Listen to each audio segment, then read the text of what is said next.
نفس الإنسان وروحه بتحتاج تغذية زيها زي الجسد، وكمان بتحتاج رياضة وتعود زيها زي الجسد بالظبط. وخلينا نكون صراحة، الهدف من الأهداف الرئيسية للصيام هو تحقيق التقوى، وده شيء معنوي مش جسدي. وكمان تحقيق الإرادة، وده برضو شيء معنوي ونفسي مش جسدي. عشان كده دايما المنافع الجسدية للصيام هي يعني ايه collateral benefits أو منافع جانبية، مش هي المقصد الأساسي من الصيام. فإزاي بقى نهيئ نفسنا على المستوى النفسي والروحي لاستقبال شهر رمضان؟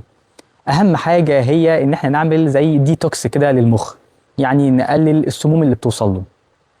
جسمنا بيتعرض لكم هائل من المثيرات البصريه عن طريق السوشيال ميديا اللي بنشوفها يوميا، وده بيزود التوتر وبيزود الدوبامين. فاحنا عايزين من النهارده لحد بدايه شهر رمضان نقلل تعرضنا للشاشات بصوره عامه وللسوشيال ميديا بصوره خاصه.